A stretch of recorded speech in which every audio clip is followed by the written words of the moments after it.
I'm going to use these binders from Target Canada since they went bankrupt in April 2015 and are not going to need these binders anymore, to illustrate my point that bad training material can make learning quite outright impossible.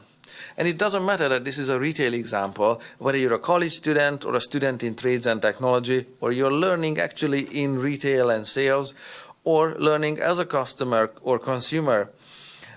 If learning is extremely slow and shows no progress, it may not be the learner's fault.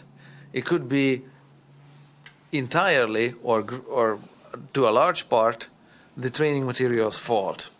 So, what do we have here in thousands of pages of training material?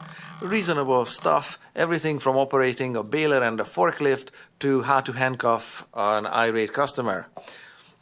So, what is missing from all of these binders, even though the mission statement here on page 1 is crystal clear that they want to drive profitable sales through knowledge and understanding, what's missing is subject matter expertise on the product being sold.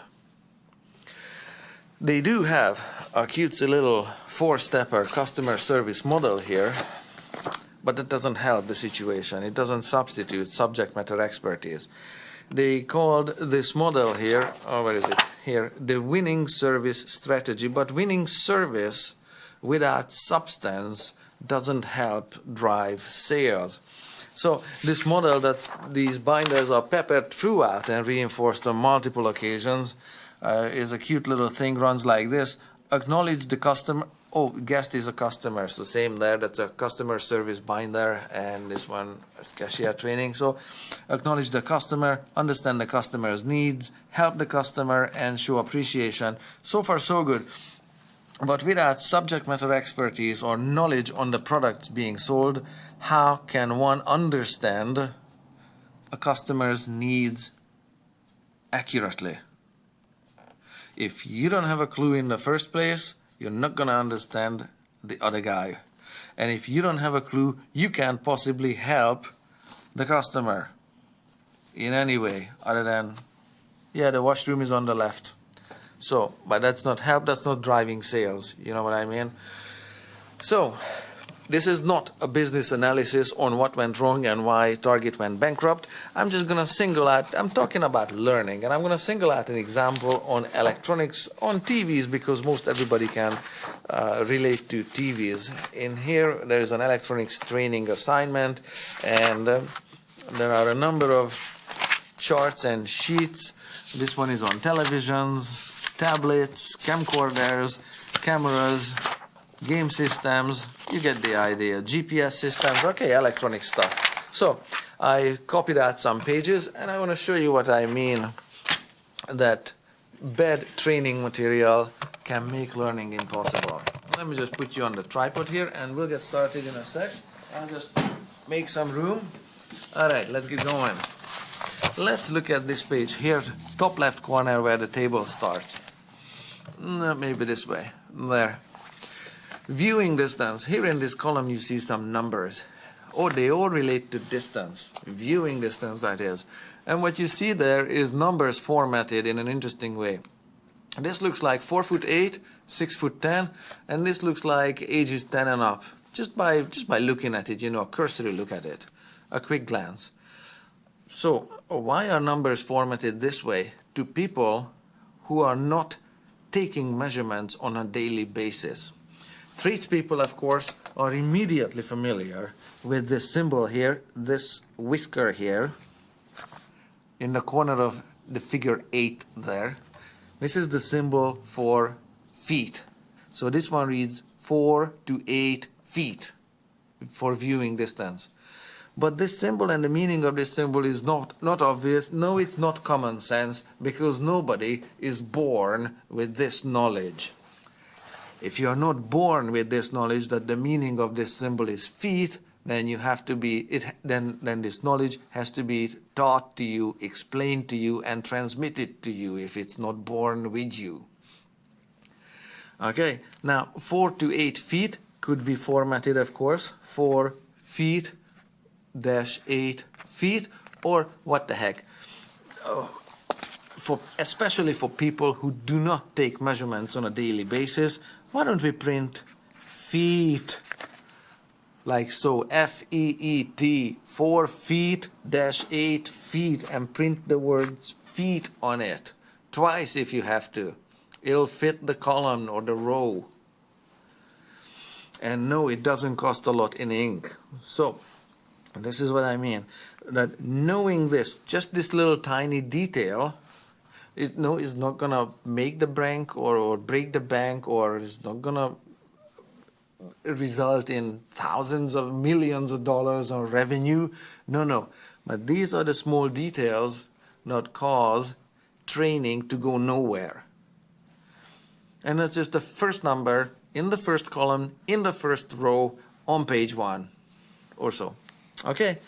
And the story continues everywhere throughout. TV size 19-26 quotation marks. What the heck is that? Of course, if those were if those were feet, these will be inches. But again, retail people are not taking measurements, and they are unfamiliar with blueprint reading and symbols in measurement math.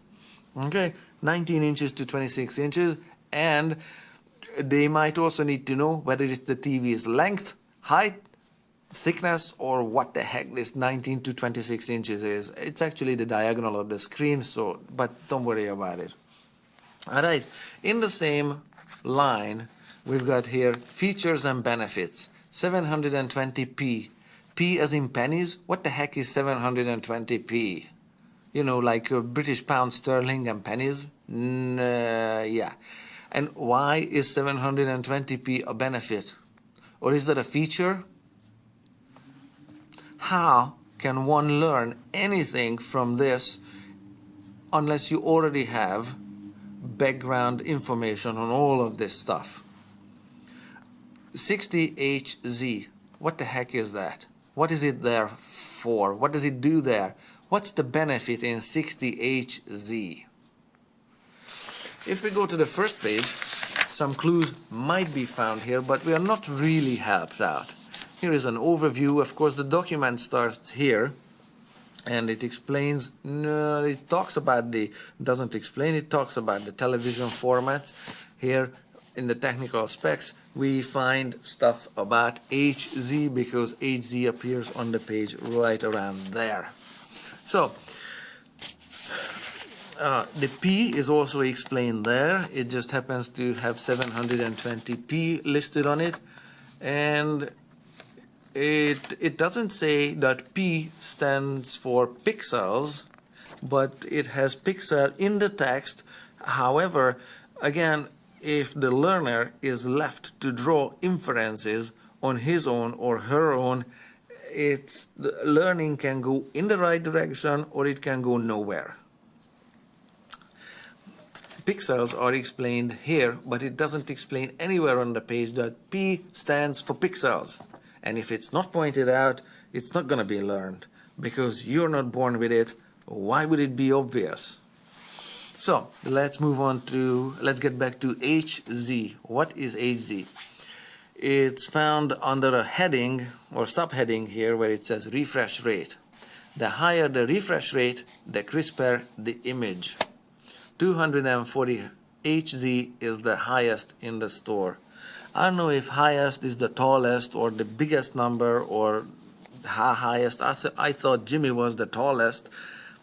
And so, okay, there is a little bit of issue here with the grammar in this sentence and the choice of words. High is crisper, the word crisper, any different from higher up the page here, sharper and clearer. Okay, this pixel thing has to do with sharper and clearer.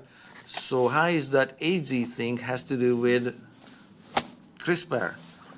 How is crisper different from sharper and clearer? Well, it isn't, because the refresh rate has nothing to do with crisper image. The refresh rate has to do with flickering, screen flickering. All right, and a better wording on this refresh rate and this HZ could look like this. I printed this There, refresh rate.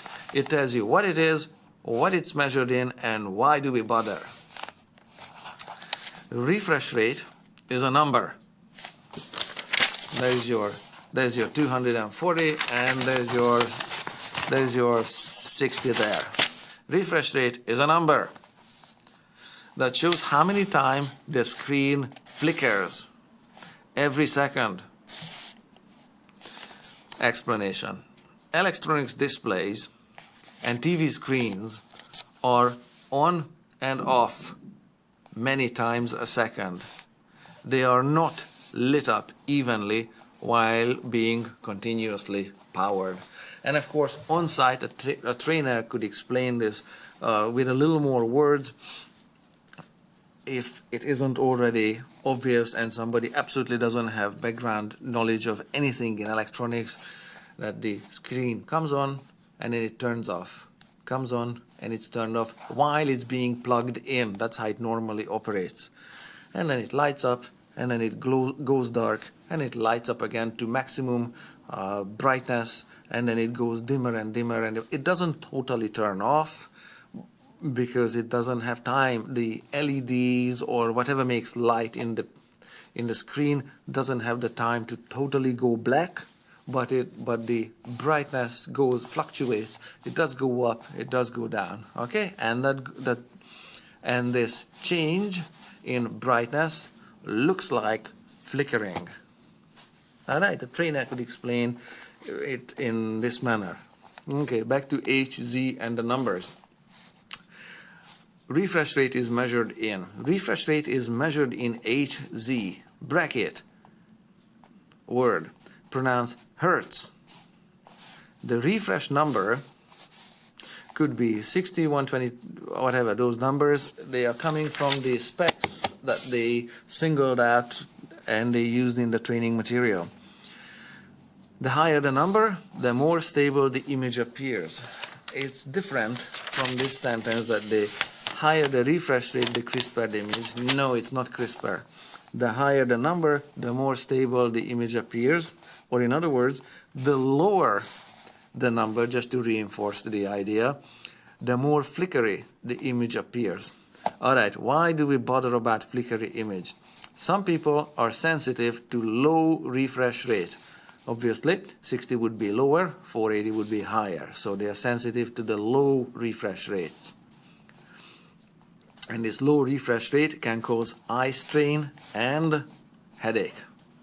Bippity boppity, story is done on this one. So this is what I mean, that learning can be can have no progress or extremely slow progress, or people can revert to monkey see, monkey do, just mindless memorizing stuff that makes no sense to anybody whatsoever if the training material is badly prepared. Now, not only that it's badly prepared in this way, it also has multiple typos in it. Just within this one paragraph, it says 240 Hertz is the highest in the store, and in the specs over here, well, I'm looking at 480 in between the eyes. Over here, in this sentence about pixels, it says 1080p refers to the number of horizontal lines of pixel displayed on the screen, so 1080p will give you the full high definition experience. It's a classic case in logical fallacies, does not follow. The word so indicates a conclusion or a logical conclusion, but out of the first sentence, the second sentence that has the argument of full high definition experience in it, the first sentence contains nothing that refers to it. So, and it goes on every single line. All right, here, USB. If you enjoy viewing your home media on your television, you will want one that includes a USB port. Yeah, why does the specs sheet here specify HDMI ports repeatedly? Isn't that confusing? So, alright, thank you already for watching. I don't want to make it any longer. You get the idea. If your learning is suffering or slow and shows little or no progress, it may not be your fault. most often or very often, or it could be that the training material is badly prepared or useless, basically. So, thank you very much for watching. Keep learning, stay curious.